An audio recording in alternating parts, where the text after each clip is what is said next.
রাসূল করিম সাল্লাল্লাহু আলাইহি ওয়াসাল্লাম কোন তারিখে, কোন মাসের কোন তারিখে দুনিয়াতে তাশরীফ এনেছেন, তিনি জন্মগ্রহণ করেছেন, এই কথাটা কোরআনে নাই, হাদিসে নাই। নাই কেন? এত গুরুত্বপূর্ণ বিষয়টা নাই কেন? নবীজি সাল্লাল্লাহু আলাইহি ওয়াসাল্লামের আনুগত্য গুরুত্বপূর্ণ,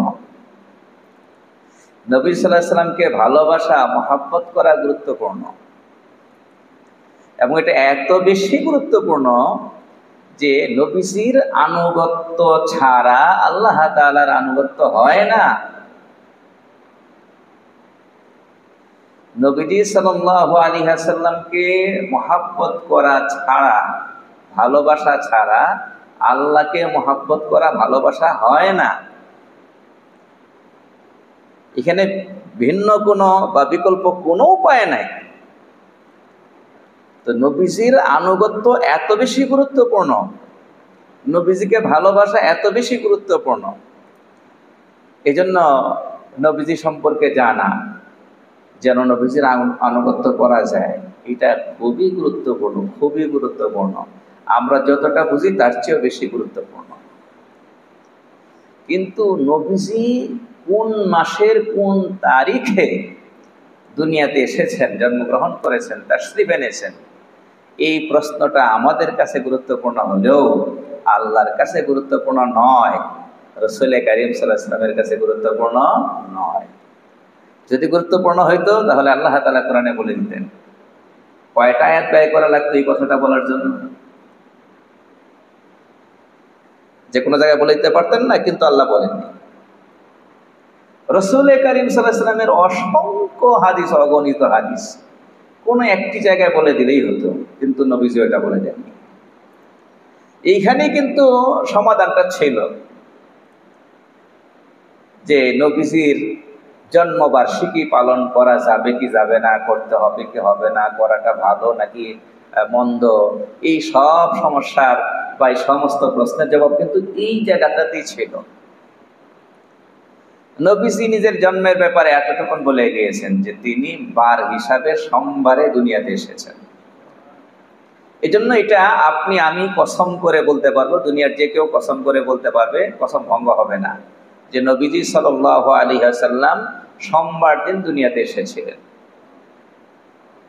যেহেতু নবীজি বলে গিয়েছেন এবং সেই বর্ণনা মুসলিম শরীফে এসেছে, এই জন্য আমরা বলতে পারতেছি। মাসটা নবীজি বলেন নাই, আমরা নিশ্চয়তার সাথে বলতে পারি না। তারিখটা নবীজি বলে যান নাই, এই জন্য আমরা নিশ্চয়তার সাথে বলতে পারি না। নবীজি সোমবার দিন রোজা রাখতেন সাল্লাল্লাহু আলাইহি ওয়াসাল্লাম, প্রতি সোমবার রোজা রাখতেন। সারা বছর, রমজান তো রমজান, রমজান ছাড়াও সারা বছর প্রত্যেক মাসের প্রত্যেক সপ্তাহের সোমবার কি রাখতেন? রোজা রাখতেন। আরও কিছু রোজা ছিল নবীজির, তার মধ্যে সোমবারের রোজাটা ছিল। তো নবীজিকে জিজ্ঞাসা করা হলো যে সোমবার দিন কেন রোজা রাখেন? নবীজি সাল্লাল্লাহু আলাইহি ওয়াসাল্লাম উত্তর দিলেন, দুই কারণে আমি রোজা রাখি সোমবারে। এক হচ্ছে ফিহি উলিদতু, এই সোমবার দিনে আমি জন্ম লাভ করেছি। তাহলে এখান থেকে জানা গিয়েছে নবীজির জন্মবার। নবীজি কি বারে জন্ম লাভ করেছেন? সোমবার। ফিহি উলিদতু। আর দ্বিতীয় কারণ ওয়াফিহি উনজিলা আলাইয়া, এই সোমবার দিনে প্রথম ওহী আমার উপর নাজিল হয়েছিল। তো এই জন্য আমি শুকরিয়া আদায় করি। তো নবীজি বলে গিয়েছেন সোমবারে জন্মগ্রহণ করেছেন, জন্ম লাভ করেছেন, এই জন্য আমরা বলতে পারি নবীজি সোমবারে জন্ম লাভ করেছেন।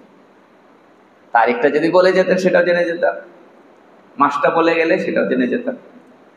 তো এই জন্য সাহাবাদের তরফ থেকে ওই ব্যাপারে বিশেষ কোনো পাওয়া যায় না, আলোচনা পাওয়া যায় না। তাবিঈদের তরফ থেকে এই ব্যাপারে কোনো কথাবার্তা নেই। আসলে সেই যুগে আল্লাহর কাছে যেটা গুরুত্বপূর্ণ, রাসূলের কাছে যেটা গুরুত্বপূর্ণ, সেটা তাদের কাছে গুরুত্বপূর্ণ ছিল। সেটা হলো নবীজির অনুসরণ, অনুকরণ। জীবনের পরতে পরতে প্রতিটা কাজে, প্রতিদিনের সব ব্যাপারে নবীজির অনুকরণ, অনুসরণ, নবীজির আনুগত্য, এটা তাদের কাছে গুরুত্বপূর্ণ ছিল। জন্মবার্ষিকী পালন করাটা ছিল না। নবীজি যদি পালন করতেন কিতাবে আসতো, সাহাবারা যদি পালন করতেন কিতাবে আসতো, তাবিঈন যদি পালন করতেন কিতাবে আসতো। পালন করলে নির্দিষ্ট হয়ে যায়, পালন না করলেই অনির্দিষ্ট থাকে। আজকাল বহু মানুষের সন্তানের জন্মদিন পালন হয়, এই জন্য জন্মদিন সবাই জানে, বাচ্চারাও জানে, মা বাবাও জানে, যেহেতু কি হয় পালন হয়। পালন হলে তো পালনের মাধ্যমে নির্দিষ্ট হয়েছে। কিন্তু এই যে মুরব্বী যারা আছেন দাড়ি পাকা, সার্টিফিকেটে একটা লেখা আছে, কিন্তু বাস্তবে জন্মদিন কবে অনেকেরটাই জানা নাই, কারণ সেই যুগে পালন করার কথা ছিল না, এই জন্য আর লেখতেও না, ওই লেখার গুরুত্বও ছিল না, এই জন্য জানা নাই এটা। তাহলে এই প্রশ্নের জবাব পেয়ে গিয়েছি না, যে নবীজির জন্ম তারিখের মতো এত গুরুত্বপূর্ণ তত্ত্বটা কোরআনে হাদিসে নাই কেন? পেয়েছেন তো? তাহলে আজকে আমরা তাফসিরের সাথে মিলিয়ে, যেহেতু তাফসির করব, তাফসিরের সাথে মিলিয়ে রাসূল সাল্লাল্লাহু আলাইহি ওয়াসাল্লাম সম্পর্কে কিছু জানার চেষ্টা করব। সূরা তাওবার 128 নম্বর আয়াত তেলাওয়াত করেছি। এখানে আল্লাহ তাআলা বলেন, লাকাদ জাআকুম রাসূলুম মিন আনফুসিকুম, তোমাদের কাছে নিশ্চয় একজন রাসূল এসেছেন, মিন আনফুসিকুম, তোমাদের মধ্য থেকে। তোমরা যেমন মানব এবং মানুষ, তোমাদের ভেতর থেকে তিনি এসেছেন। তিনি ফেরেশতা না, ফেরেশতাদের শ্রেণীভুক্ত না, তিনি মানবদের ভেতর থেকে আসছেন, অর্থাৎ তিনিও মানুষ। আজিজুন আলাইহি মা আনিতুম, তোমাদের জন্য যা কষ্টদায়ক, তোমাদেরকে কষ্টে ফেলে দিতে পারে যে বিষয়গুলো, নবীজির কাছে সেগুলো খুব ভারী, নবীজি সেগুলো মেনে নিতে পারেন না। হারিসুন আলাইকুম, তোমাদের কল্যাণের বিষয়গুলোর ব্যাপারে তিনি খুব উদ্গ্রীব, তোমাদের কিসে কল্যাণ আছে, কিসে মঙ্গল আছে, সেটা নবীদের সবসময় চিন্তার বিষয়। বিল মুমিনিনা রাউফুর রহিম, মুমিনদের প্রতি তিনি অতিশয় দয়ালু, অতিশয় মেহেরবান। এখানে প্রথম যে কথাটা বুঝতে হবে, আল্লাহ তাআলা বলছেন একজন রাসূল এসেছেন তোমাদের মধ্য থেকে, অর্থাৎ তোমরা যেমন মানুষ, তিনিও এরকম মানুষ এর ভেতর থেকে আসছেন, ফেরেশতাদের ভেতর থেকে না। কারণ হলো এখানে কিন্তু একটা বার্তা আছে, নবীজি এসেছেন হলো তোমাদেরকে শেখাবেন জীবন কিভাবে যাপন করবে, আদর্শ হবেন, তিনি আদর্শ হবেন। ফেরেশতারা মানুষের জন্য আদর্শ হইতে পারে না। ফেরেশতারা যদি মানুষের আদর্শ হইতো আমরা পারতাম না, কারণ ফেরেশতারা যে ইবাদত করে আমাদের পক্ষে সেই ইবাদত করা সম্ভব? কথা বলেন। ফেরেশতারা বিরামহীন, বিরতিহীন ইবাদত করে, সেই ইবাদত আমাদের পক্ষে করা সম্ভব? সম্ভব না। ফেরেশতাদের ইবাদতে ভুল হয় না, আমাদের ইবাদতে ভুল হবে কি হবে না? ফেরেশতা একজন, ফেরেশতা রাসূল হয়ে আসছেন কোরআন নিয়ে, কোরআনের উপর আমল করে করে দেখাচ্ছেন, ওনার মতো তো আমরা পারতাম না। মানুষের ভেতর থেকে পাঠিয়েছে। রাসূল সাল্লাল্লাহু আলাইহি ওয়াসাল্লাম নামাজ পড়াতেন, নামাজ শেখাতেন, নবীজির মতো নামাজ পড়তে আমাদেরকে বলেছেন, সাল্লু কামা রাআইতুমুনি উসাল্লি, নবীজির মতো করে নামাজ পড়া, এটা আমরা পড়তে পারবো। পড়তে পারবো মানে কোন জায়গায়? চেষ্টা করতে পারবো, মিলানোর চেষ্টা করতে পারবো। অবশ্য নবীজির নামাজ নবীজির মতো করেই হবে, আমাদেরটা আমাদের মতো করেই হবে, সেটা ভিন্ন জিনিস। নবীজি 100তে 100 পাবে, আমরা হয়তো নবীজির অনুসরণ করতে গিয়ে 20 পাবো, 30 পাবো, 40 পাবো, এক একজন এক এক রকম পেতে পারি। বুঝাতে পারছি না? নবীজির নামাজ বিরামহীন ছিল না, বিরতিহীন ছিল না। বিরতি ছিল কি ছিল না? ছিল। হ্যাঁ, নবীজি 5 ওয়াক্ত সালাত পড়তেন, তারপর কিছু নফল পড়তেন, বাকি সময় অন্যান্য কাজ কারবার করতেন। নবীজির নামাজে দেখেন আল্লাহ তাআলার ইচ্ছা, উম্মত ভুল করবে নামাজে, নবীজি ভুল করার কথা ছিল না, তারপরেও আল্লাহ তাআলা নবীজির নামাজের মধ্যে এই ধরনের কিছু করিয়েছেন, যেখানে সহজতা দিতে হবে, সাহু দিতে হবে। একদিন নবীজি নামাজ 4 রাকাত 3 রাকাত পরে বেরিয়ে গেছেন মসজিদ থেকে, সাহাবায়ে কেরামেরও অনেকেই বের হয়ে গেছে, হাদিসের কিতাবে আছে ঘটনা। তারপরে এক সাহাবী বলছে যে ইয়া রাসূলুল্লাহ, নামাজ কি আল্লাহর তরফ থেকে কমিয়ে দেওয়া হয়েছে নাকি ভুলে গেছেন? কারণ নামাজ তো অনেক সময় কি হয়, নতুন নতুন বিধান আসে, যেমন সফরের নামাজ 4 রাকাতের জায়গায় কয় রাকাত হয়েছে? 2 রাকাত। আকুসিরাতিস সালাতু ইয়া রাসূলুল্লাহ আম নাসিতা, নামাজ কি শর্ট করে দেওয়া হয়েছে নাকি আপনি ভুলে গিয়েছেন? নবীজি বলছেন কোনো একটি হয়নি, কোনো একটিও হয়নি, মানে কমিয়েও দেওয়া হয়নি, আমিও কম করিনি। আসলে নবীজি কম করিয়েছেন, তখনও নবীজির চিন্তা এটা আসছে না, আল্লাহর ইচ্ছা। তো তিনি খুব আত্মবিশ্বাসের সাথে বলেন যে ইয়া রাসূলুল্লাহ নামাজ কিন্তু কম পড়েছেন। তখন অন্য সাহাবারা বললো যে ইয়া রাসূলুল্লাহ কম হয়েছে, নবীজি এসে নামাজ পড়া করছেন। আচ্ছা বলুন দেখি এটা কেন? এটা হলো পরবর্তী কিয়ামত পর্যন্ত যত ইমাম আসবে তারা যেন বেঁচে যায়। কারণ ইমামদের ভুল হবে, হবে কি হবে না? তখন মুসল্লিরা বলবে হ্যাঁ ইমাম সাহেব ভুল করে, ইমাম চলবে না, বাদ দাও, নামাজের মধ্যে মনোযোগ কই থাকে? ওনার নামাজে মনোযোগ কোথায় থাকে? ভুল করেন কেন? এখন এই কথা বলার সুযোগ আছে নাকি? ইমাম সাহেব যদি এমন করেন যে ফজরের নামাজ পড়াইতে মসজিদে ঢুকছেন, যায় নামাজে দাঁড়িয়েছেন, ইকামত হয়েছে অথবা হবে, ওই সময় যদি বলেন আপনারা একটু অপেক্ষা করেন আমি আসছি, উনি ফরজ গোসল করতে গিয়েছে, ইমাম সাহেব ওনার রাত্রে গোসল ফরজ হয়েছে, উনি গোসল করেন নাই, কোথায় এসে দাঁড়িয়ে গিয়েছেন? ফজরের নামাজের ইমামতির জায়গায় দাঁড়িয়ে গিয়েছেন। এরপরে মুসল্লিদেরকে বলেছেন যে আপনারা অপেক্ষা করেন আমি আসছি, এসে গোসল করে এসে নামাজ পড়ালেন। কি বলেন? সারা দেশে খবর হবে না? নিউজ হবে। আর ওনার ইমামতি থাকবে না। যে এত বড় জঘন্য কাজ কেমনি করলো? ওনার গোসল ফরজ হয়েছে উনি জানে না, উনি সাথে সাথে গোসল করে নাই কেন? মসজিদে ঢুকলো কেমনে? ওই জায়গায় দাঁড়াইলো কেমনে?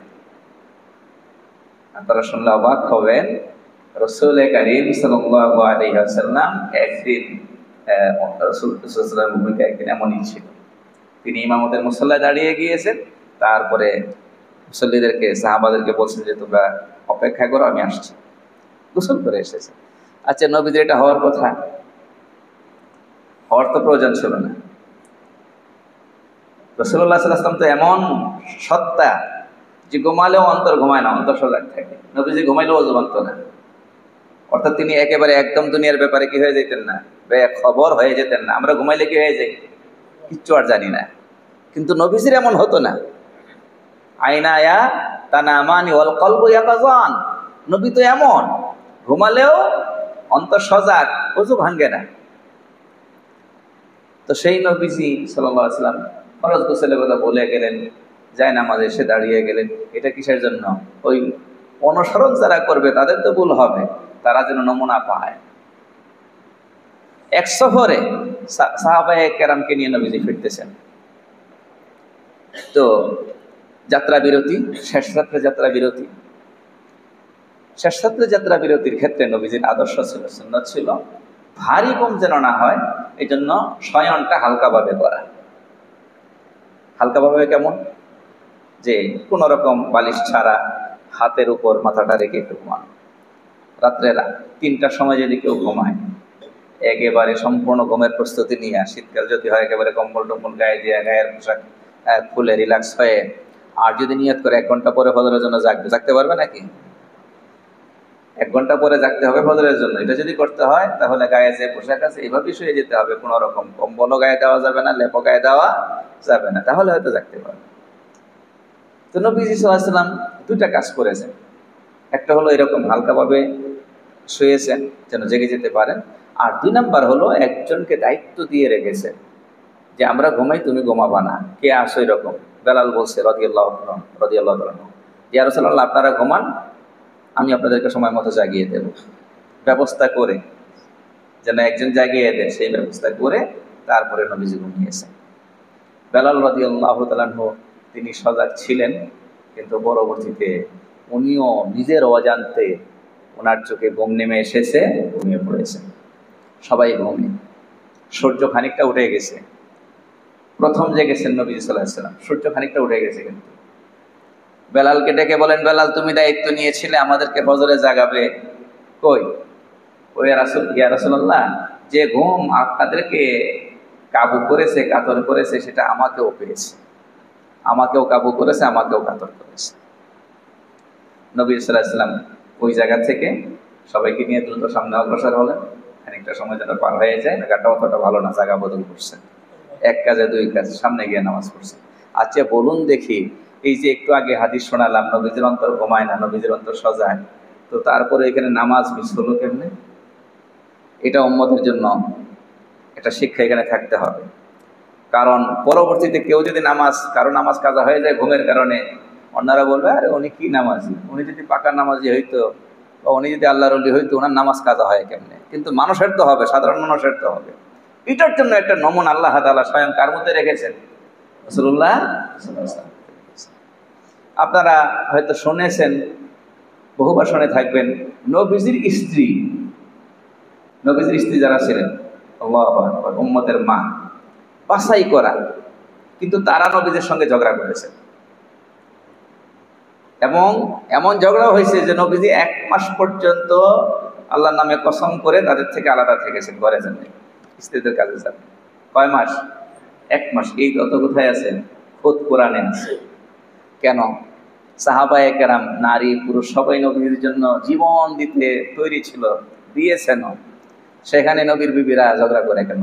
আমাদের মধ্যে তো বহু মানুষ বিরল হলেও আছে যাদের স্ত্রী স্বামীদের সঙ্গে ঝগড়া করে না।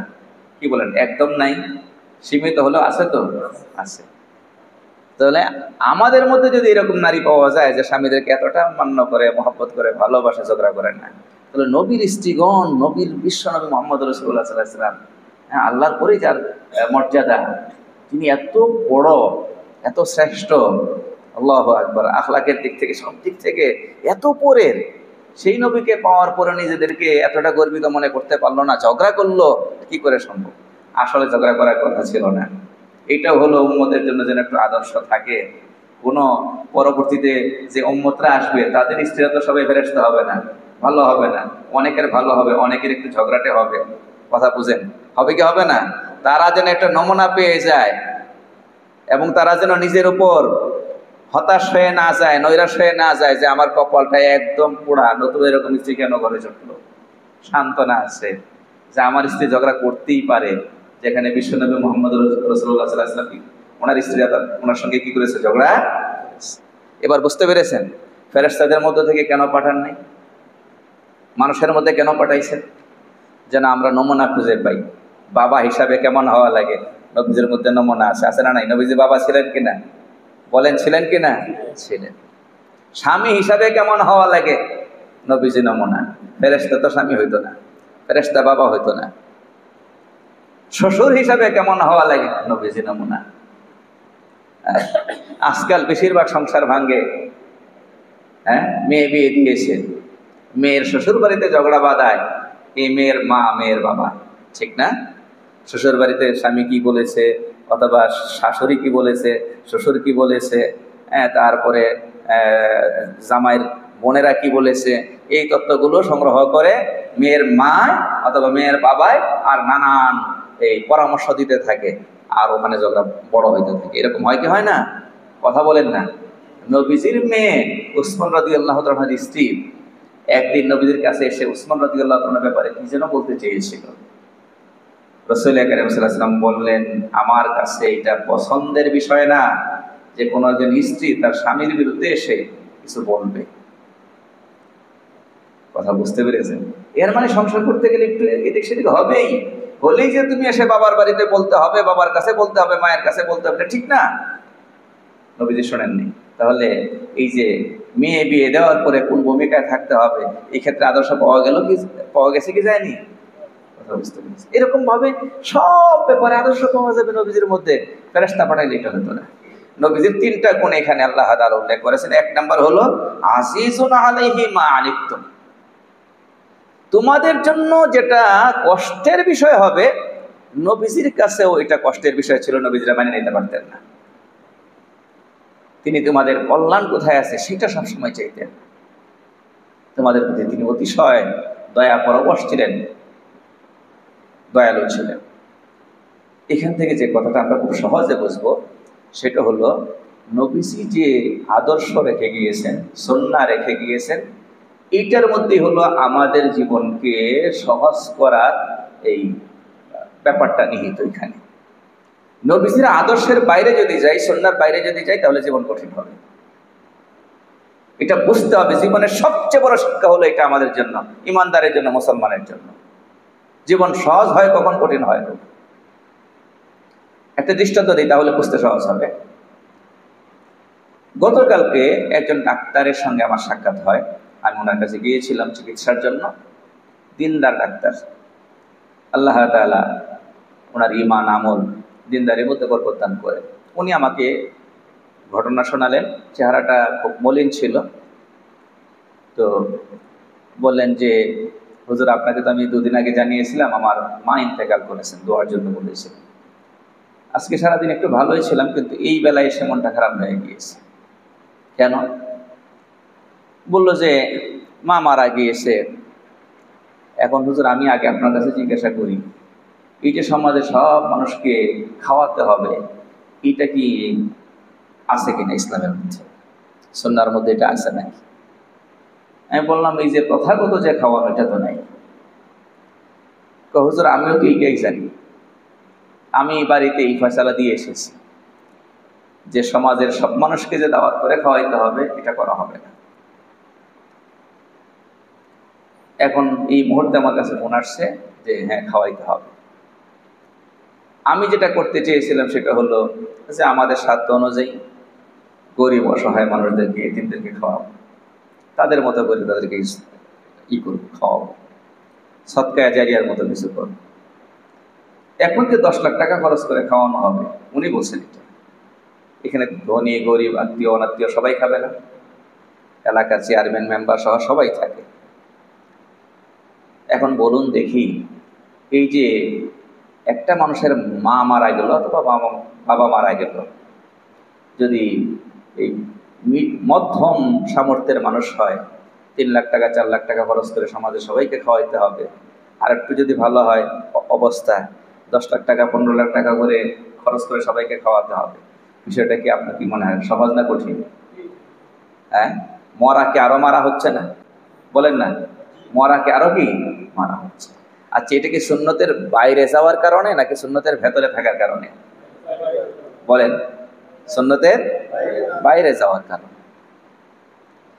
মানুষ সহজ কথাটা সহজভাবে বুঝতে চায় না। আমাদের মা মারা যায়, বাবা মারা যায়, নবীজি সাল্লাল্লাহু আলাইহি ওয়াসাল্লামের জীবদ্দশায় সাহাবায়ে কেরামের কি মা বাবা মারা যেত না? কথা বলেন। নবীজি যে জানাজাগুলোতে যেতেন, যাদের জানাজা পড়া হয়তো তারা কারো না কারো বাবা, কারো না কারো মা, ঠিক না? তো নবীজি সেখানে কি ফয়সালা দিয়েছেন, এই সাহাবী তোমার বাবা মারা গিয়েছে, মা মারা গিয়েছে, সবার খাবারের ব্যবস্থা করো, ফাতিহার ব্যবস্থা করো, আমিও আসতেছি খাবো। কোন তারিখে করতেছ? 3 তারিখে না 4 তারিখে? এইবারে না সেইবারে? আছে কোনো বিবরণ? কথা বলেন না। নাকি তাদের সওয়াবের দরকার ছিল না? তাদের সওয়াবের দরকার ছিল না? ওই মরহুমদের সওয়াবের দরকার ছিল না? অবশ্যই ছিল। এটা তো একেবারে খুব সিম্পল কথা ছিল যে আমার বাবা মারা গিয়েছে, নবীজির যুগেও মুসলমানের সাহাবায়ে কেরামের বাবা মারা যেত। আমার মা মারা গিয়েছে, নবীজির যুগেও সাহাবায়ে কেরামের মা মারা যেত। নবীজি কি ফয়সালা দিয়েছে? সেই যুগে যদি গরু জবাই করে সমাজের সবাইকে না খাওয়ানো হয়, খাওয়ানো না হয়ে থাকে, তাহলে আমরা এটা পাইলাম কই? কোরআন হাদিসে বলা হয়েছে যে এই অভাবী মানুষকে খাবার দেওয়ার জন্য, এটা অনেক গুরুত্বপূর্ণ আমল। কোনটা? অভাবী মানুষকে, বলেন না, খাওয়ানো। খাওয়ানো মানে আপনি খাবার কিনে দিতে হবে, তৈরি খাবার দিতে হবে, সেটা জরুরি না। তাহলে এই কারো মা বাবা মারা গেলে এখানে যেটা কোরআন বলছে, সুন্নাহ বলছে, নবীজি যেটা দেখিয়ে গিয়েছেন, এটা ছিল সহজ। তোমার সামর্থ্য অনুযায়ী তুমি তোমার আব্বা আম্মার জন্য যা পারো তা করো। আর আমাদের সমাজ বলছে না, খাওয়াইতেই হবে, না হয় বদনাম করবো। আমাদের সমাজ কি বলছে? খাওয়াইতে হবে, নতুবা কি করবো? বদনাম করবো। বেচারা এই মরাকে আরো মারছে না? আবার অনেক মানুষের ভেতরে অবস্থা বাইরে মানুষ জানে না। বেচারা চাকরি করে ঠিক আছে, কিন্তু এদিকে ঋণ হয়ে আছে অনেক, স্যালারি পায় 50,000 টাকা, এটা সবাই জানে। কিন্তু বেচারার যে আবার কি আছে 10 লাখ টাকা বা 5 লাখ টাকা যে কোনো কারণে ঋণ হয়ে আছে, ঋণের বোঝা টানতেছে, এটা তো সবাই জানে না। এই বেটারা সবাই দেখতেছে, হ্যাঁ 50,000 টাকা স্যালারিতে চাকরি করে, ও 90,000 টাকা মাসে স্যালারি পায়, ও 10 লাখ টাকা খরচ না করে খাওয়াইলে হবে না? জুলুম হচ্ছে না? বিয়ের ক্ষেত্রে কি একই বিষয়। বিয়ের ক্ষেত্রে এই যে আজকাল বিয়ে যে কঠিন হয়েছে, একটা যুবক পড়াশোনা শেষ করার পরে 5-7 বছর চাকরি না করে বিয়ে সাহস করতে পারে না। বাস্তব বলতেছেন অবাস্তব? হ্যাঁ, বাস্তব। কারণ বিয়ের বিয়ের দিন বা এর পরে 1-2 দিনের ভেতরে তাকে অন্তত 10 লাখ টাকা মানুষকে খাওয়াইতে হবে।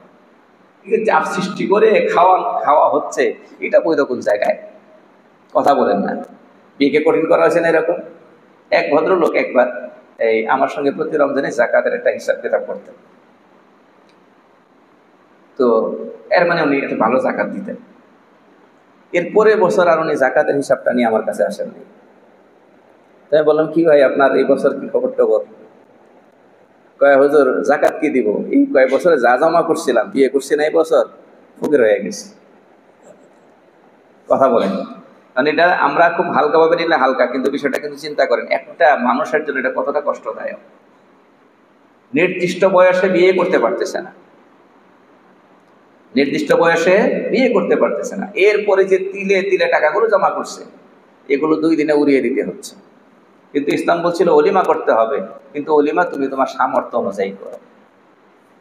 নবীজি উপস্থিত একবার এক একটা দিয়ে কি করছেন, অলিমা করছেন। হযরত আব্দুর রহমান ইবনে আওফ রাদিয়াল্লাহু আনহু বিশিষ্ট ধনী সাহাবী ছিলেন, ব্যবসা করতেন। তো ওনাকে নবীজি বলছেন আউলিম ওয়ালাউ বিশাত, ছাগল দিয়ে হলে অলিমা করো। তা বোঝা গেল ছাগল দিয়ে অলিমা করো মানে একটা ভালো অলিমা। আর রসুলের যুগে ছাগল মানে হচ্ছে আমাদের জমানার মুরগি। রাসূল সাল্লাল্লাহু আলাইহি ওয়াসাল্লামের যুগে ছাগল মানে কি আমাদের জমানার মুরগি, কারণ তাদের এই একজন আর একজনের ঘরে গেলেই ছাগল একটা জবাই করত, আমাদের যেমন কি করে মুরগি জবাই করে। এর মানে অলিমা ছিল খুব সিম্পল। আচ্ছা, এরপরে আমাদের মেয়েদের জীবনে যে কঠিন একটা জুলুম আমাদের সমাজ চাপিয়ে রাখছে, এবং মেয়ের বাবার উপর, মেয়ের পরিবারের উপর যৌতুকের কথা, এটা কি আমরা আমাদের সমাজ ব্যবস্থা সুন্নতের ভেতরে আছে না সুন্নার বাইরে গেছে বলে? কথা বলেন না। সুন্নতের ভেতরে আছে না সুন্নার বাইরে গেছে? এটা নিচে হিন্দুদের থেকে, ওখানে মেয়েদের জন্য কোনো অংশ টংশ থাকে না বিয়ের পরে, এই জন্য যা দেবার একসঙ্গে কোন সময় বিয়ের সময়। আল্লাহ আকবার। তো যাক, তো আমরা যদি এইভাবে করে চিন্তা করি, ব্যক্তি জীবন থেকে শুরু করে, খেয়াল করবেন, ব্যক্তি জীবন থেকে শুরু করে কোন পর্যন্ত, সমাজ রাষ্ট্র সব জায়গা পর্যন্ত জীবন কঠিন হয় সুন্নার বাইরে গেলে, জীবন সহজ হয় সুন্নতের ভেতরে থাকলে। নবীজি আমাদেরকে যেটা দিয়ে গিয়েছেন আমাদের সহজতার জন্য দিয়ে গিয়েছেন, যেটা কঠিন হবে সেটা মাইনাস করছেন, এটা নবীজি আদর্শ বানান নাই, সুন্নাহ বানান নাই। আর একটা কথা বলে শেষ করে দিচ্ছি, সেটা হলো সুন্নতের ক্ষেত্রেও আমাদের একটা বিষয় বুঝতে হবে। নবীজি সাল্লাল্লাহু আলাইহি ওয়াসাল্লাম যে বিষয়গুলোকে সুন্নাত হিসেবে গুরুত্ব দিয়েছেন সেগুলোকে আমরা গুরুত্বের সাথে নিতে হবে। আমরা এই জায়গার মধ্যে ভুল বোঝাবুঝি করি। আমরা অনেক সময় মনে করি কি, এই যে মেসাল দিয়ে বুঝাইতে হলে বুঝতে সুবিধা হবে, যে লাউ খাওয়া সুন্নত। লাউ খাওয়া সুন্নতটা কোন পর্যায়ের? সুন্নতে সুন্নতে যে ব্যবধান আছে, এটা না বোঝার কারণে অনেক সময় কি হয়, গুরুত্বপূর্ণ সুন্নতের প্রতি আগ্রহ থাকে না, আর গুরুত্বহীন বিষয়ের প্রতি অতি আগ্রহ থাকে। নবী সাল্লাল্লাহু আলাইহি ওয়াসাল্লাম কোনো হাদিসে বলেছেন যে লাউ খাও। নবীজি লাউ পছন্দ করতেন, এই কারণে যে লাউ পছন্দ করে এবং লাউ খায় অবশ্যই সওয়াব পাবে। কিন্তু এখানে সাথে সাথে এই কথাটাও মনে রাখতে হবে, নবীজি এই কথা চাননি যে উম্মতের সবাই লাউ খাওয়া পছন্দ করুক আর লাউ খাক। এই জন্যই সাহাবাদের মধ্যে হযরত আনাস রাদিয়াল্লাহু তাআলা আনহু, ওনার ঘটনা আসছে, উনি নবীজির সঙ্গে একটা দাওয়াতে গিয়েছিলেন। নবীজি গরিব মানুষের দাওয়াতও খেতেন, এক গরিব সাহাবীর দাওয়াতে গিয়েছেন। আজকাল তো একটু বড় হয়ে গেলে গরিব কাছেও ফিরতে পারে না, দাওয়াত দিবে দূরের কথা। কথা বুঝতে পেরেছেন? তো নবীজি একজন সাধারণ সাহাবীর বাড়িতে গিয়েছেন, সামর্থ্য কম, তো এই জন্য গোশত লাউ একসাথে করে পাকিয়ে নবীজির সামনে পরিবেশন করছে। তো আনাস রাদিয়াল্লাহু তাআলা খেয়াল করলেন নবীজি লাউয়ের টুকরাগুলো খুঁজে খুঁজে খাচ্ছেন। আনাস বুঝলেন যে নবীজির কাছে লাউ মনে হয় পছন্দ। তিনি বললেন, এরপর থেকে আমার কাছেও লাউ পছন্দের হয়ে গেছে। নবীজি যেটা ভালোবাসেন, পছন্দ করেন, আমিও ভালোবাসবো। আবেগের জায়গা, অবশ্যই তিনি সওয়াব পাবেন। কিন্তু এটা এমন বিষয় নয় যে লাউ খাওয়া উম্মতের জন্য একটি গুরুত্বপূর্ণ সুন্নাত। যদি সেটাই হতো তাহলে সমস্ত সাহাবায়ে কেরাম কি করতেন? লাউ খেতেন। কিন্তু আবু বকর রাদিয়াল্লাহু আনহুর ব্যাপারে পাওয়া যাবে, অন্য সাহাবাদের ব্যাপারে এটা পাওয়া যাবে না। এখানে গুরুত্বপূর্ণ কোনটা, কিভাবে খাওয়া, আর একটা হলো কি খাওয়া, কিভাবে খাওয়াটা গুরুত্বপূর্ণ। নবীজি শিখাইছেন কিভাবে খাবে, কিভাবে খাবে, খাওয়ার সময় বসবে কিভাবে, খাওয়ার শুরুতে আল্লাহর নাম নিতে হবে, হ্যাঁ, খাওয়ার শেষে শুকরিয়া আদায় করতে হবে, ডান হাতে খেতে হবে। এগুলো নবীজি শিখিয়েছে, উম্মত সবাই এটার উপর আমলকারী হোক। কি নবীজি কি খেয়েছেন, উম্মত কি খাবে, এটা গুরুত্বপূর্ণ বিষয় না। নবীজি কোথাও বলেন নাই আমি জবের রুটি খাই, জবের রুটি তোমরাও জবের রুটি খাও, এটা নবীজি বলেছেন নাকি?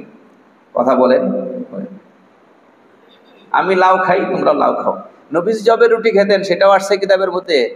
এই রুটির যে আটা ছিল সেটা চালা হতো না, ভুসি সহকারে, চালনি ব্যবহার করা হতো না।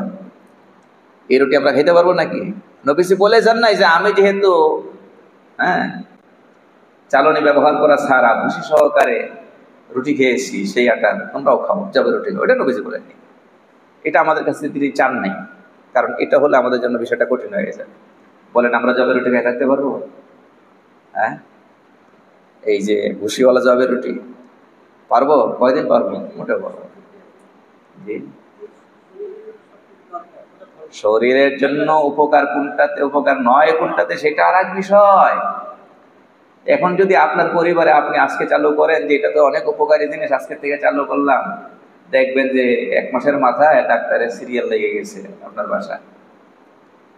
তো যেটা কঠিন হবে সেটা নবীজি আমাদের উপর আবশ্যক করেননি।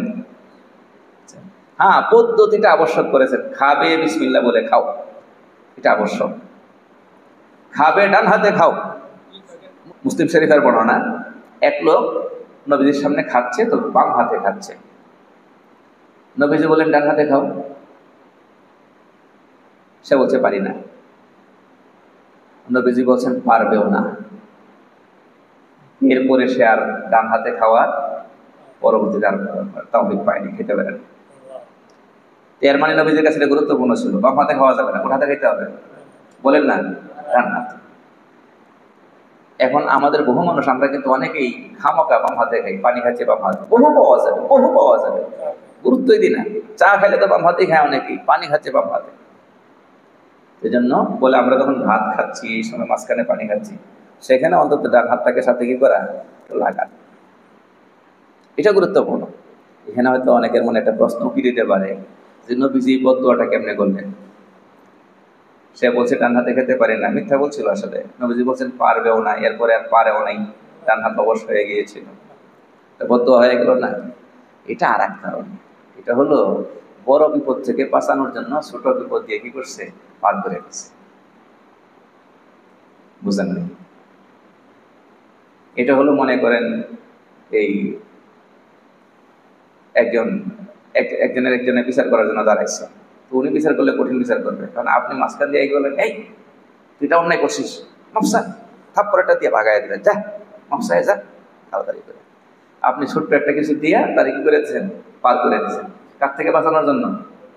যিনি কঠিন বিচার করার জন্য দাঁড়ায় আছে।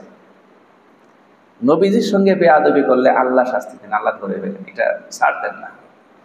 সূরা লাহাবে আছে না, আবু লাহাব বেয়াদবি করেছিল কার সঙ্গে? নবীজির সঙ্গে। আল্লাহ তাআলা কোরআনে আয়াত নাযিল করে দিচ্ছেন না, ধরছেন না। তো নবীজির সঙ্গে যে সে মিথ্যা বলে বেয়াদবি করছে, উপস্থিত বেয়াদবি করছে, ডান হাতে খেতে পারে, তারপরেও বলছে কি খেতে পারি না, চরম বেয়াদবি করছে। আল্লাহ যদি শাস্তি দেন তো আল্লাহ শাস্তি তো বড় হবে। নবীজি ছোট্ট শাস্তি দিয়ে কি করছেন, বিদায় করে দিয়েছে। এক হাত গেছে, জীবন তো আর যায়নি। আল্লাহ ধরলে তো কি জীবন চাইত। তো যাক, তাহলে এই যে ডান হাতে খাওয়া, এটা গুরুত্বপূর্ণ। বিসমিল্লাহ বলে খাওয়া গুরুত্বপূর্ণ। খাওয়া শেষে কি পড়া, আল্লাহ শুকরিয়া হিসাবে যে দোয়াগুলো আসছে, অন্তত আলহামদুলিল্লাহ তো বলতে হবে কমসে কম, এটা গুরুত্বপূর্ণ। আমি একটা জিনিস বোঝানোর চেষ্টা করতেছি, সব এখানে আলোচনা করা সম্ভব না, একটা জিনিস বোঝানোর চেষ্টা করতেছি। নবীজি যেগুলোকে গুরুত্ব দিয়েছেন আমাদেরকে সেগুলো গুরুত্ব দিতে হবে। কিন্তু এইখানে যে বিষয়টা গুরুত্বপূর্ণ ছিল সেটা হলো নবীজি কোন বিষয়গুলোকে সিরিয়াসলি আমাদেরকে আমল করতে বলছেন এবং সেক্ষেত্রে সুন্নাহর অনুসরণ করতে বলছেন, সেটা আমরা করতেছি কিনা। সালাতের ক্ষেত্রে, নামাজের ক্ষেত্রে নবীজি বলছেন সল্লু কামা রাআইতুমুনি উসাল্লি, আমি যেভাবে নামাজ পড়ি সেভাবে নামাজ পড়ো। আমরা যারা পোশাককে লম্বা বানাইছি নিয়ত ভালো, সওয়াব পাবো ইনশাআল্লাহ, কিন্তু পোশাককে লম্বা বানানোর সাথে সাথে নামাজটাকেও তো নবীজির মতো লম্বা বানানো দরকার ছিল। বলে এটা আবার কেমন কথা? হ্যাঁ, নবীজির নামাজের মতো লম্বা নামাজ আমরা পড়তে পারি না। নবীজির রুকু লম্বা ছিল, সেজদা লম্বা ছিল, কিন্তু আমাদের নামাজ তাড়াহুড়া করে। নবীজি নামাজের ভেতরে অনেক দোয়া পড়তেন, রুকুতে দোয়া পড়তেন, সেজদায় দোয়া পড়তেন। বলেন আপনি সেটা ব্যক্তিগত নামাজে, সুন্নত নামাজে, নফল নামাজে, তারপরে পড়তেন তো। আমরা তো ফরজও পড়ি না, সুন্নতও পড়ি না, নফলও পড়ি না। তাহলে আগে দেখতে হবে যে আমার নামাজটা নবীজির নামাজের যে বিবরণ কিতাবে আসছে ওই রকম হচ্ছে কিনা। বুঝতে পেরেছেন? নবীজি যে বিষয়টাকে বেশি গুরুত্ব দিয়েছেন সেটাকে আপনার আমার বেশি গুরুত্ব দেওয়ার দরকার। এরপরে দাবি করার দরকার যে আমি সুন্নত পালন করতেছি। প্রথাগত কিছু বিষয়ের উপর আমলকারী হয়ে যদি মনে করি আমি পুরাপুরি সুন্নতের উপর আমলকারী হয়ে গেছি, তাহলে জিনিসটা ভুল হবে। শেষের যে কথাগুলো, এই দুইটা কথার সামারি হচ্ছে, প্রথম কথা হচ্ছে সুন্নতের ভেতরে আমাদের জীবনের সহজতা এবং এটার মধ্যে শান্তি, এটার মধ্যে বলবো। সুন্নতের বাইরে গেলে জীবন জটিল হবে, কঠিন হবে, অশান্তি হবে। ঠিক, তাহলে নবীজির জন্মবার্ষিকী বার্ষিকী হিসাবে পালন করা কোনো জিনিস না। নবীজির জীবনীকে প্রতিদিনই আমাদের সামনে রেখে প্রতিদিনই আমল করতে হবে। এটা হলো আসল মিলাদুন নবী, এটা হলো আসল সিরাতুন নবী। প্রতিদিনই নবীজির জীবনকে সুন্নাহকে কি রাখা, সামনে রেখে প্রতিটা দিন যাপন করার চেষ্টা করা।